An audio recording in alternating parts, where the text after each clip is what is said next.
మీ మోకాల నొప్పులకు ఎటువంటి సర్జరీ లేకుండా ఎపియాన్ పెయిన్ క్లినిక్ అందిస్తున్న అత్యాధునిక చికిత్స. వాగర్థ విభుసంపృక్తౌ వాగర్థ ప్రతిపత్తయే జగతః పితరౌ వందే పార్వతీ పరమేశ్వరౌ. ఆదిత్యాయ చ సోమాయ మంగళాయ బుధాయ చ గురు శుక్ర శనిభ్యశ్చ రాహవే కేతవే నమః. శృంగేరి జగద్గురు పీఠాధిపతులకి, కంచి పీఠాధిపతులకి నమస్కారములు తెలియజేసుకుంటూ కార్యక్రమాన్ని ప్రారంభిద్దాం. ద్వాదశ రాశుల వారికి మే 1వ తారీఖు నుంచి 15వ తారీఖు వరకు ఎలా ఉండబోతుంది, ఏ రోజుల్లో ఎటువంటి ఇబ్బందులు ఉంటాయి, అలాగే ఏ రోజుల్లో ఖర్చులు ఎక్కువగా ఉంటాయి, ఆదాయం ఎక్కువగా ఉంటుంది, ఎటువంటి నియమాలు పాటించాలి అనేటువంటి విషయాల గురించి క్లుప్తంగా తెలియజేసుకునే ప్రయత్నం చేద్దాం.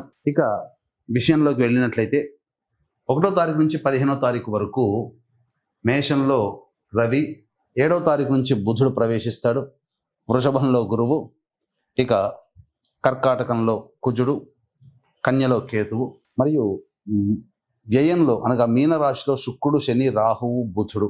బుధుడు 6వ తారీఖు వరకు ఉంటాడు, 7వ తారీఖు నుంచి మేషరాశిలోకి ప్రవేశించేస్తాడు. వెరసి చూసుకున్నట్లయితే ఈ 15వ తారీఖు వరకు ఒక డెడ్ లైన్గా చెప్పవచ్చు. ఎందుకంటే 14వ తారీఖు నుంచి గురువు వృషభం నుంచి మిథునంలోకి ప్రవేశం చేయడం, అలాగే 16వ తారీఖు కొన్ని పంచాంగాల్లో, 18వ తారీఖు కొన్ని పంచాంగాల్లో రాహువు కుంభరాశిలోకి, కేతువు సింహరాశిలోకి ప్రవేశం చేస్తున్నాడు. కాబట్టి భవిష్యత్తులో గుర్తుపెట్టుకోండి, 12 రాశుల్లో సంబంధించినటువంటి వాళ్ళు భవిష్యత్తులో జరగబోయేటువంటి మార్పులకి ఈ మే 1వ తారీఖు నుంచి శ్రీకారం చుట్టబోతున్నాయి గ్రహాలు స్థితిగతుల ప్రభావం వలన. కాబట్టి ఈ మే సంవత్సరం అనగా ఈ సంవత్సరం 2025 సంవత్సరం మే నుంచి చాలా మటుకు అందరి జీవితాల్లో మార్పులు చేర్పులు చోటు చేసుకుంటాయి. మే 1వ తారీఖు నుంచి 15వ తారీఖు వరకు కన్యా రాశిలో జన్మించినటువంటి వాళ్ళకి ఏ విధంగా ఉండబోతుందో తెలుసుకుందాం. ముఖ్యంగా ఈ సంబంధించినటువంటి కన్యా రాశిలో జన్మించినటువంటి వారికి ప్రధానంగా వివాహము సంబంధించి చేయు ప్రయత్నాలన్నీ కూడా కొలిక్కి వస్తాయి. గ్రహాలు అన్నీ కూడా అనుకూలంగా ఉన్నాయి. గురువు అనుకూలంగా ఉన్నాడు, కుజుడు కూడా అనుకూలంగా ఉన్నాడు. కాకపోతే అనుకూలంగా లేని గ్రహం వల్ల రవి మరియు రాశ్యాధిపతి. అంటే 6వ తారీఖు వరకు కూడాను రాశ్యాధిపతి అయినటువంటి బుధుడు చక్కటి రాశిలో స్థితి పొంది ఉన్నప్పటికీ 7వ తారీఖు నుంచి 8వ స్థానంలో వ్యయాధిపతితో కలిసి ఉన్నటువంటి కారణం చేత ప్రధానంగా అనవసరమైనటువంటి ఖర్చులు చేస్తారు. ఖర్చు అయిపోయిన తర్వాత ఎందుకు చేశాను, అసలు దీనికి పెట్టాల్సిన అవసరం ఏంటి అనే విషయాన్ని కూడా మీరు గ్రహించలేకపోతారు. అనవసరమైన ఖర్చులు అవుతాయి. లేదా మిమ్మల్ని ఎవరైనా అప్పు అడిగేటువంటి వ్యక్తులు మీకు తారసపడతారు. తద్వారా ఏమవుతుంది, వాళ్ళు అడగగానే మీరు డబ్బులు ఇచ్చేయడం, అవి తిరిగి రాని బాకీలుగా ఉండిపోవడం, భవిష్యత్తులో అవి నష్టాలుగా ఉంటాయి. ముఖ్యంగా ఉద్యోగస్తులు జాగ్రత్తలు పాటించండి. ప్రభుత్వపరమైనటువంటి దండనలకి గురయ్యే అవకాశం ఈ కన్యా రాశిలో జన్మించినటువంటి వారికి ఉండబోతుంది. అందుకనే వాహనాన్ని నడిపేటప్పుడు జాగ్రత్తలు పాటించాలి. ఇక చూసుకున్నట్లయితే ప్రభుత్వ రంగంలో పనిచేసేటువంటి వ్యక్తులకి సాధారణమైనటువంటి స్థితిగతులు ఉంటాయి. ప్రభుత్వంతో లావాదేవీలు జరిపేటువంటి ఈ కాంట్రాక్టర్లకి మరియు బిల్డర్లకి అనుకున్నటువంటి మేర బిల్స్ పాస్ కాకుండా ఉండడం, లేకపోతే టెండర్లలో వాళ్ళు అనుకున్నటువంటి విధంగా వాళ్ళకి అనుకూలంగా రాకపోవడం అనేటువంటిది కన్యా రాశిలో జన్మించినటువంటి వారికి గోచరమవుతుంది.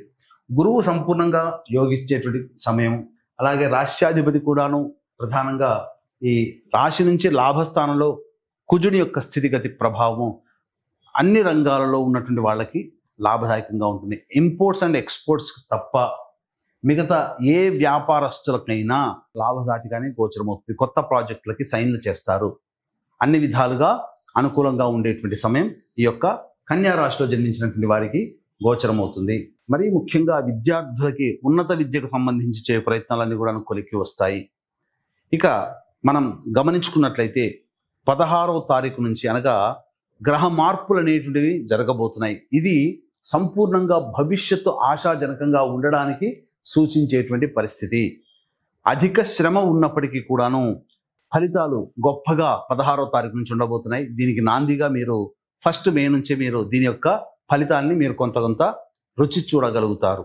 కాబట్టి ఏ తర్వాత ఈ యొక్క కన్యా రాశిలో జన్మించినటువంటి వాళ్ళకి వివాహానికి సంబంధించే ప్రయత్నాలను కొలిక్కి వస్తాయి. వివాహ ప్రయత్నాల్లో చక్కగా అభివృద్ధి ఉంటుంది. సంతానపరంగా సమస్యలు ఎదుర్కొనేటువంటి వాళ్ళకి సత్సంతాన భాగ్యము కలగబోతుంది. అన్ని విధాలుగా ఆనందదాయకంగా ఉంటుందని చెప్పవచ్చు. ఇక వీక్షించేటువంటి ప్రేక్షకులకి గమనిక, తండ్రి వైపు 6 తరాలు, తల్లి వైపు 3 తరాలలో కుటుంబంలో ఏవైనా దుర్మరణాలు గనక ఉన్నట్లయితే, పిండ ప్రదానాలు చేయలేకపోయినా అవన్నీ పితృదోషాలుగా చెప్పబడి ఉంది. ఈ పితృదోషాలకి సంబంధించి ఈ మే 12వ తారీఖు రోజున మహావైశాఖి పౌర్ణమి తిథి, ఆ రోజున పితృదోష నివారణ కార్యక్రమాలు చేసుకుంటే అద్భుతమైనటువంటి ఫలితాలు కలుగుతాయి. కాబట్టి ఆ 12వ తారీఖు మా పీఠం ఆధ్వర్యంలో పితృదోష నివారణ కార్యక్రమాలు జరపబడుతున్నాయి. అయితే ప్రతి వృత్తిలో కూడా, ప్రతి వ్యాపారంలో కూడా, ఏ పనిలోనైనా కానీ మంచి చెడు ఉన్నట్టుగానే ఈ వృత్తిలో కూడా, అంటే ఎలా చెప్పాలి మీకు, ఒక వ్యక్తి సంబంధించిన ఉన్న 27 నక్షత్రాల్లో 7 నక్షత్రాలలో జన్మిస్తే అది గండదోషం, అనగా నక్షత్ర జనన శాంతి కలిగినటువంటి నక్షత్రాలు, శాంతి మాత్రమే. కానీ ప్రస్తుతము ఉన్న 27 నక్షత్రాల్లో 19 నక్షత్రాల్లో పుడితే ఈ పితృశాపము, స్త్రీ శాపము, గురు శాపము, సర్పశాపం అని చెప్పి జనాల్ని భయభ్రాంతులకి కొంతమంది గురి చేస్తున్నారు. అటువంటి మాటల గారడీలకి మీరు నమ్మి మోసపోకండి. ఎందుకంటే ఈ శాప నివృత్తికి మరియు జన్మించడానికి సంబంధమే లేదు. జాతకంలో మాత్రమే అది తెలుస్తుంది తప్ప నక్షత్రాల్లో పుడితేనే ఈ శాపాలు అని చెప్పి కాదు. ఇది గుర్తుపెట్టుకోండి.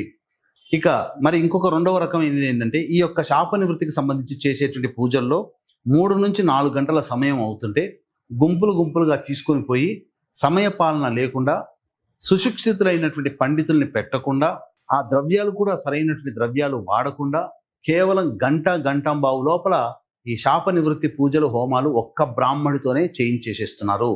ఇది సామూహికంగా జరిగేటువంటిది. కాబట్టి అటువంటి మాటల గారడీలకి నమ్మి మోసపోకండి, చైతన్యవంతుల కండి. గంట సేపు ఎందుకు చేయించారని చెప్పి నిలదీసే ప్రయత్నం చేయండి. తద్వారా చాలా మటుకు మంచి అనేటువంటిది ఏర్పడుతుంది. దీన్ని దృష్టిలో పెట్టుకునే నిజాయితీతో 2013 నుంచి ఈ శాప నివృత్తి హోమాది కార్యక్రమాలు ప్రతి నెల మన పీఠం ఆధ్వర్యంలో జరిపించడం జరుగుతుంది. కాబట్టి అవకాశం ఉన్న వాళ్ళు అద్భుతమైనటువంటి మహావైశాఖి పౌర్ణమి రోజున ఈ కార్యక్రమాలను నమోదు చేసుకోండి. తప్పకుండా పితృదేవతల అనుగ్రహం మీకు కలుగుతుంది. తద్వారా మీరు అనుకున్నటువంటి పనులలో విజయాన్ని పొందుతారు. ఎందుకనంటే ఈ పితృశాపం ఉండడం వల్ల ఏ పని ముందుకు సాగదు, వివాహాలు కావు, ఉద్యోగంలో అభివృద్ధి ఉండదు, వ్యాపారంలో ప్రగతి ఉండదు, అంతా నాశనమే, పెట్టుబడి అంతా నాశనమే. ఇలా ఏ పని చేసినా ఆ పనులలో ఆటంకాలు తప్ప విజయం ఉండదు. అటువంటికి ఈ పితృశాపాలే కారణం. కాబట్టి అవకాశం ఉన్న వాళ్ళు 12వ తారీఖు రోజున జరిగేటువంటి కార్యక్రమంలో 10వ తారీఖు లోపల ఈ కార్యక్రమంలో నమోదు చేసుకునే ప్రయత్నం చేయండి. ఇక ఈ రాశిలో జన్మించినటువంటి మహిళలకి అన్ని విధాలుగా గౌరవ మర్యాదలకి లోటు లేకుండా ఉంటుంది. కోల్పోయినటువంటి చోటనే గౌరవ మర్యాదలు పెరుగుతాయి. కుటుంబంలో, బంధువుల్లో, స్నేహితుల్లో మిమ్మల్ని గుర్తిస్తారు. మీ కష్టానికి, మీ నిజాయితీకి తగిన శ్రమ ఫలితము అనేటువంటిది ఈ యొక్క కన్యా రాశిలో జన్మించినటువంటి మహిళలకి ఉండబోతుంది.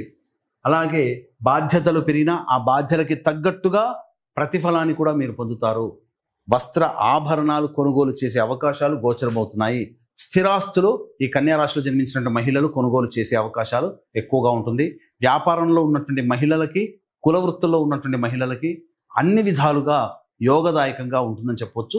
ఇతరుల సహాయ సహకారాలతో మీకున్నటువంటి సమస్యల్ని ఈ 15వ తారీఖు లోపల పరిష్కరించుకుంటారు. వివాహం కాని అమ్మాయిలకి వివాహము, సంతానం కోసం ఎదురు చూసేటువంటి వాళ్ళకి సంతాన లభ్యత, ఇవన్నీ కూడాను గోచరమవుతున్నాయి. ఇక గమనించుకున్నట్లయితే 1, 2, 3, 4, 5 మే నెలలో ఈ 5వ తారీఖు వరకు కూడా ఆనందదాయకంగా ఉంటుంది. ఉద్యోగ అభివృద్ధి, నిరుద్యోగస్తులకి ఉద్యోగం లభించడం, అన్ని విధాలుగా సహాయ సహకారాలు అన్ని వైపుల నుంచి పొందుతారు. తద్వారా ఆనందకరమైన జీవితము, ఖర్చులకి లోటు లేకుండా ధనాదాయం పెరగడము, అన్ని విధాలుగా సంతోషంగా ఉంటారని చెప్పవచ్చు. ఇక 6, 7 తారీఖుల్లో కనుక గమనించుకున్నట్లయితే ప్రధానంగా ఈ 6, 7 తారీఖుల్లో ఖర్చులు అధికంగా ఉంటాయి. వృధా ప్రయాస, కాలయాపన, ఒక జిగ్జాగ్ లాగా ఉంటుంది. ఏ పని చేయాలన్నా సంతోషంగా ఉండలేనటువంటి పరిస్థితి ఈ యొక్క కన్యా రాశిలో జన్మించినటువంటి వారికి ఉండబోతుంది. ఇక 8, 9, 10 తారీఖుల్లో కనుక చూసుకున్నట్లయితే ప్రధానంగా పాత మిత్రులను కలుసుకోవడము, అలాగే పెండింగ్లో ఉన్నటువంటి పనులని పూర్తి చేసుకోవడం, విందులు వినోదాల్లో కుటుంబ సభ్యులు, మిత్రులతో హాయిగా సమయాన్ని గడపడం, ఒక బాధ్యతని పూర్తి చేసుకున్నామనే భావన, సంతోషము, సంతృప్తి ఈ కన్యా రాశి వారికి 8, 9, 10 తారీఖులో ఉండబోతుంది. ఇక 11, 12 తారీఖులో కనుక చూసుకుంటే కుటుంబ సభ్యులతో వాగ్వివాదాలు కానీ, అలాగే ప్రధానంగా సమస్యలు పెరగడం కానీ, మనశ్శాంతి లేకపోవడం, ధనము అధికంగా ఖర్చు అవడం కానీ జరగబోతున్నాయి. ఇక 13, 14, 15 తేదీలో కనుక చూసుకున్నట్లయితే కుటుంబంలో ఉన్నటువంటి సోదర సోదరీమణుల సహాయ సహకారాలతో మీకున్నటువంటి సమస్యలని పరిష్కరించుకుంటారు. కొత్త వ్యక్తులు పరిచయం అవుతారు. అన్ని విధాలుగా ఆనందదాయకంగా ఉంటుంది. రాని బాకీలు వసూలు అవుతాయి. ముఖ్యంగా ధనాదాయం ఉండడం వల్ల మీ సమస్యలకి, మీ ఖర్చులకి అన్నిటినీ కూడాను చక్కగా నిర్వహించగలుగుతారు, సమర్థవంతంగా నిర్వహించగలుగుతారు. అన్ని విధాలుగా ఆనందదాయకంగా ఉంటుందని చెప్పొచ్చు. ఇక ఏ తర్వాత చెప్పొచ్చేది ఏమిటంటే 6, 7, 11, 12 ఈ 4 రోజులు తప్ప మిగతా అన్ని రోజులలో మీకు యోగ్యమైనటువంటి జీవితాన్ని, ఒక రకంగా చెప్పాలంటే కన్యా రాశి వాళ్ళు చాలా అదృష్టవంతులు. ఈ 1వ తారీఖు నుంచి మే 15వ తారీఖు వరకు ఉన్నటువంటి రోజుల్లో కేవలం 4 రోజులే అనుకూలంగా లేదు, మిగతా 11 రోజులు సంపూర్ణంగా అనుకూలంగా ఉండేటువంటి రోజులుగా చెప్పవచ్చు. ఈ యొక్క కన్యా రాశిలో జన్మించినటువంటి వాళ్ళు సమస్యల పరిష్కారం కోసం ప్రతిరోజు తులసి చెట్టు దగ్గర ఆవునేతితో దీపారాధన చేసి విష్ణు అష్టోత్తరం 3 సార్లు పారాయణం చేయండి. అలాగే రావి చెట్టు చుట్టూ నారాయణాయ నమః అంటూ 27 ప్రదక్షిణలు చేయండి. అన్ని విధాలుగా సంతోషంగా ఉంటారని చెప్పవచ్చు. సర్వం శ్రీ ఉమామహేశ్వర పరబ్రహ్మార్పణమస్తు.